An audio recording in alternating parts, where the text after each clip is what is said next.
Welcome to Beyond the Spot. I'm Melissa Thornley, and I'm so excited we have Ryan Urban, Visual Effects Supervisor, with us today. Hi, Ryan. Hi.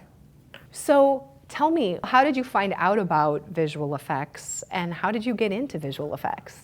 I started with film editing and motion graphics. Doing job after job of editing, I got a job offer to do kind of some pre-viz, post-viz type of stuff, which is essentially motion graphics on live action footage, but it just happened to be for a feature film. What film was it? That was for Ninja Assassin. And what was it like working on a feature, especially a feature of that magnitude? It was really fun. I mean, Ninja Assassin, I was at the director's studio, and I was working very closely with the visual effects supervisor, and I was kind of helping them shape the edit.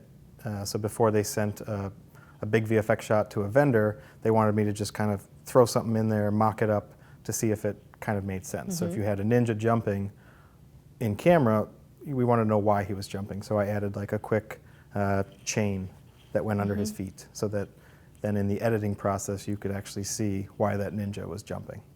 The visual effects have such an impact on the film, yet they're so detail-oriented. So, like, how do you keep that big picture of what the film's about when you're, working on teeny, minuscule seconds? When, let's say you're on the vendor side of things, you might only be working on 20 seconds or one shot for a very long time.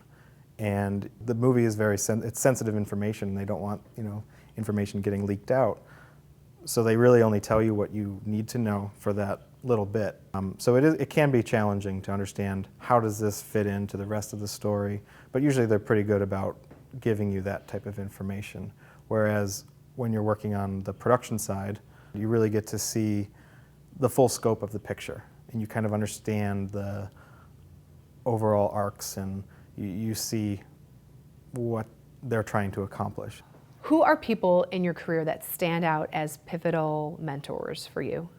I mean, there's a couple names that come to mind, but definitely senior supervisor Dan Glass.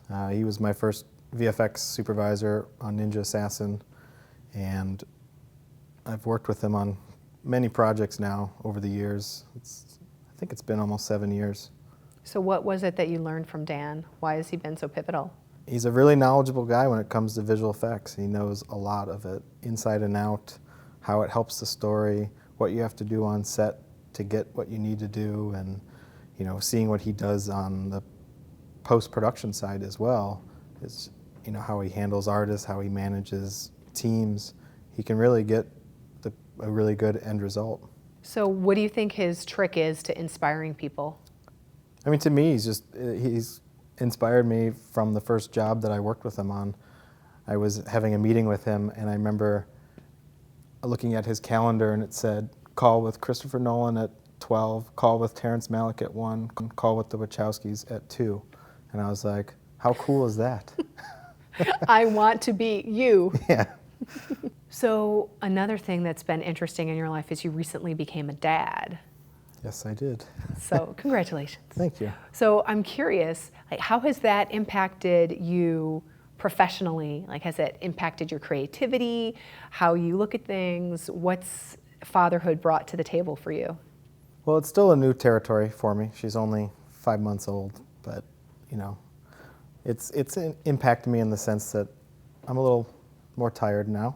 If anything, it keeps me motivated because I want to keep doing more projects that I can then show her when she's older and say, hey, look what your dad did. That's pretty cool.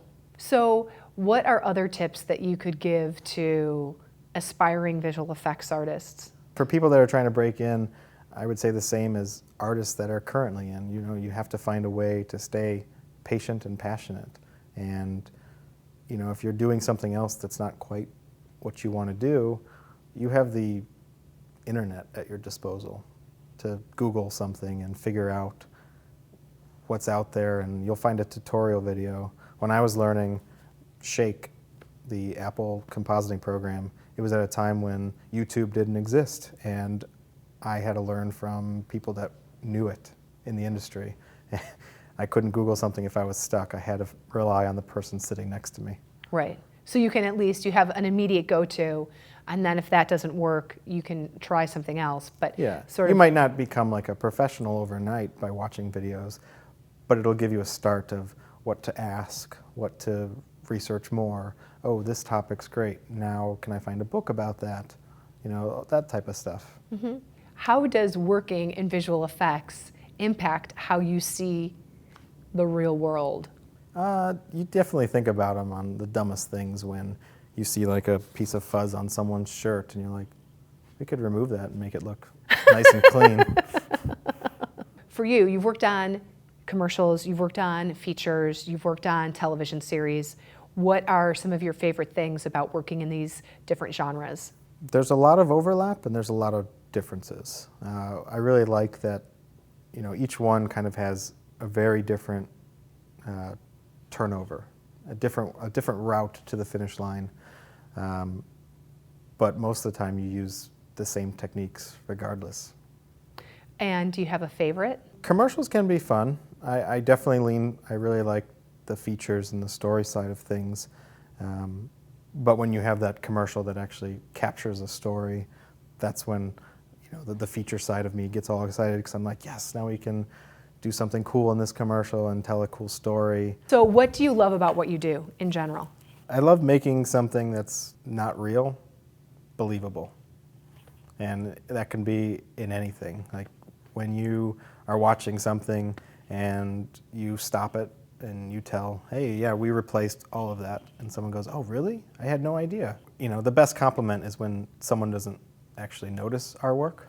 You know, when people think visual effects, they think, you know, massive spaceships and explosions and stuff like that. But, you know, like on a show like Sense8, there was 12 episodes of pretty much invisible VFX throughout.